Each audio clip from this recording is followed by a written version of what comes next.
राधे राधे दोस्तों, आप सभी का एक बार फिर से स्वागत है। दोस्तों, आप सभी को महाशिवरात्रि की ढेर सारी शुभकामनाएं।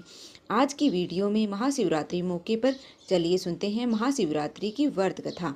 महाशिवरात्रि की व्रत कथा का पाठ हर महाशिवरात्रि के व्रत करने वाले को करना चाहिए। अगर आप महाशिवरात्रि का व्रत नहीं करते हैं तब भी आपको यह कथा अवश्य सुननी या पढ़नी चाहिए। ऐसी मान्यता है कि जो महाशिवरात्रि व्रत की कथा सुनता है और पढ़ता है उसे भगवान शिव की भक्ति का लाभ मिल जाता है। इसलिए हर शिव भक्त को महाशिवरात्रि की व्रत कथा अवश्य सुननी चाहिए। इसलिए चलिए सुनते हैं महाशिवरात्रि की व्रत कथा। एक बार की बात है, पार्वती जी ने भगवान शिव शंकर से पूछा कि ऐसा कौन सा श्रेष्ठ और सरल व्रत पूजन है जिससे मृत्युलोक के प्राणी आपकी कृपा प्राप्त कर लेते हैं। उत्तर में भगवान शिव जी ने पार्वती जी को शिवरात्रि के व्रत का विधान बताकर एक कथा सुनाई। यह कथा इस प्रकार थी। एक समय की बात है, एक बार चित्रभानु नाम का एक शिकारी था। पशुओं की हत्या करके वह अपने कुटुंब को पालता था और वह एक साहूकार का ऋणी भी था। लेकिन ऋण को समय पर ना चुकाने से साहूकार क्रोधित हुआ और उसने उसको शिव मठ में बंदी बना लिया। संयोग से जिस दिन उसे बंदी बनाया गया उस दिन शिवरात्रि थी। बंदी रहते हुए शिकारी शिव मठ में भगवान शिव के संबंधित धार्मिक बातें सुनता रहा और उनसे वहां शिवरात्रि का व्रत कथा भी सुनी। संध्या होने पर साहूकार ने उसे बुलाया और ऋण चुकाने के लिए पूछा तो शिकारी ने अगले दिन सारा ऋण लौटा देने का वचन दिया। साहूकार ने उनकी बात मान ली और उसे छोड़ दिया। शिकारी जंगल में शिकार के लिए निकला, लेकिन दिन भर बंदी गृह में रहने के कारण वह भूख प्यास से व्याकुल था। सूर्य अस्त हुआ और वह एक जलाशय के समीप गया। जलाशय के किनारे एक पेड़ था। अब शिकारी पीने का थोड़ा सा जल लेकर उस पेड़ पर चढ़ गया। उसे पूरी उम्मीद थी कि कोई ना कोई जानवर अपनी प्यास बुझाने के लिए वहां जरूर आएगा। वो पेड़ बेलपत्र का था और उसी के नीचे एक शिवलिंग भी था जो सूखे बेलपत्रों से ढके होने के कारण किसी को दिखाई नहीं दे रहा था। शिकारी को उस बात का पता नहीं चला और वह भूख प्यास से थका हुआ उसी पर मचान बनाकर बैठ गया। अब मचान बनाते समय उसे कुछ टहनियां तोड़ी और संयोग से शिवलिंग पर जा गिरी। इस प्रकार से दिन भर भूखे प्यासे शिकारी का व्रत हो गया और शिवलिंग पर बेलपत्र भी चढ़ गए। एक पहर रात्रि का बीत गया, तभी एक गर्भवती हिरणी वहां पर तालाब पर पानी पीने पहुंची। शिकारी ने धनुष पर तीर चढ़ाकर जैसे ही प्रत्यंचा खींची, उसे हाथ से धक्के से कुछ पत्ते और जल की कुछ बूंदें नीचे बने शिवलिंग पर जा गिरी और अनजाने में ही सही शिकारी की पहले पहर की पूजा हो गई। टहनी और पत्तों की आवाज से वो हिरनी चौकन्नी हो गई और उसने शिकारी को देखा और बोला कि मैं गर्भधारिणी हूँ, शीघ्र ही प्रसव करने वाली हूँ। तुम एक साथ दो जीवों की हत्या करोगे जो कि ठीक नहीं है।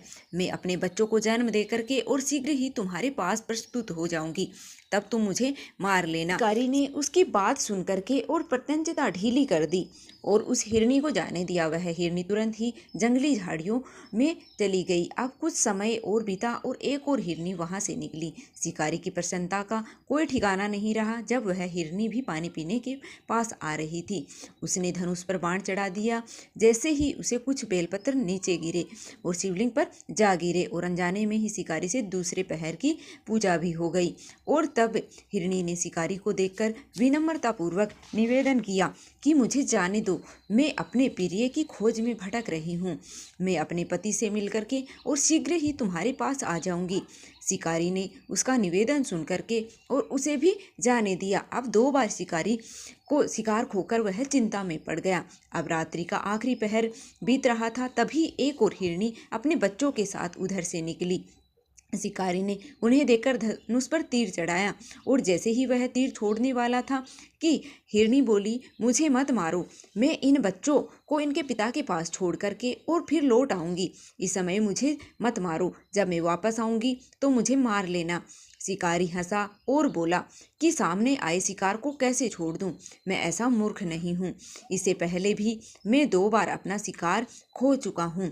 मेरे भी बच्चे भूखे प्यासे तड़प रहे होंगे। मैं तुम्हारा शिकार उनके लिए कर रहा हूँ। इस पर हिरणी ने कहा, जैसे तुम्हें अपने बच्चों की ममता सता रही है, ठीक वैसे ही मुझे भी इनकी फिक्र है। इसलिए सिर्फ बच्चों के लिए मैं थोड़ी देर का जीवन दान मांग रही हूँ। मेरा विश्वास करो, मैं इनके पिता को इन्हें सौंप करके तुरंत ही लौट आऊंगी। हिरणी का दीन स्वर सुन करके और शिकारी को उस पर दया आ गई और उसने हिरणी को भी जाने दिया। अब शिकार के अभाव से वह बेलपत्र के वृक्ष पर बैठा शिकारी बेलपत्र के पत्ते तोड़ तोड़ कर नीचे फेंकता जा रहा था। उसकी इस तरह से तीसरे पहर की पूजा भी हो गई, स्वतः ही संपन्न हो गई। अब उसने देखा कि एक हष्ट पुष्ट हिरण उसी रास्ते पर आया। शिकारी ने सोच लिया कि इसका शिकार तो वह अवश्य ही करेगा। शिकारी की तनी हुई प्रत्यंचता देख करके हिरण दीन स्वर में बोला कि भाई, यदि तुमने मेरे पहले आने वाले 3 मृग हो और उनके छोटे बच्चों को मार डाला है, तो ऐसा करो कि मुझे भी मार दो, ताकि मुझे उनसे अलग होने का एक क्षण का भी दुख ना सहना पड़े। मैं उन हिरनियों का पति हूँ, और यदि तुम्हें उन्हें जीवन दान दिया है तो मुझे भी कुछ क्षण का जीवन दान दे दो। कृपा करो, मैं उनसे मिलकर के और तुम्हारे सामने उपस्थित हो जाऊंगा। हिरण की बात सुनकर के और शिकारी ने सारी कथा उस हिरण को सुना दी। तब हिरण ने कहा कि मेरी तीनों पत्नियां जिस प्रकार से प्रतिज्ञाबद्ध हो गई हैं, वह मेरी मृत्यु से अपने धर्म का पालन नहीं कर पाएंगी। इसलिए जैसे तुमने उन पर विश्वास करके उन्हें छोड़ा है, वैसे ही मुझे भी जाने दो। अब हम सब तुम्हारे सामने जल्दी ही उपस्थित हो जाएंगे। अब उपवास, रात्रि जागरण और शिवलिंग पर बेलपत्र चढ़ाने से शिकारी का हिंसक हृदय निर्मल हो गया था और उसने भगवत भक्ति का वास हो गया था। उसने हाथ में धनुष और बाण छूट गए और उसने मृग को जाने दिया। थोड़ी देर बाद वह हिरण अपने परिवार सहित शिकारी के सामने उपस्थित हो गया और शिकारी से कहने लगा कि अब तुम हमारा शिकार कर लो, लेकिन जंगली पशुओं की ऐसी सत्यता, सात्विकता और सामूहिक प्रेम भावना देकर के शिकारी को बहुत ही गलानी हुई। उसकी आंखों में आंसू झरने लगे। उसने उस हिरण के परिवार को ना मार करके अपने कठोर हृदय को जीव हिंसा से हटा लिया और कोमल और दयालु बन गया। यह सब देवलोक से भगवान शिव देख रहे थे और उनके ऐसा करने पर वह उस पर प्रसन्न हुए और तत्काल ही उन्होंने अपने दिव्य स्वरूप का दर्शन करवाया और साथ ही उसे सुख समृद्धि का वरदान देकर के उसे गुह नाम प्रदान किया। यह वही गुह था जिसने भगवान श्री राम ने मित्रता की थी। ओम नमः पार्वती पति, हर हर महादेव। तो यह थी महाशिवरात्रि की पौराणिक व्रत कथा।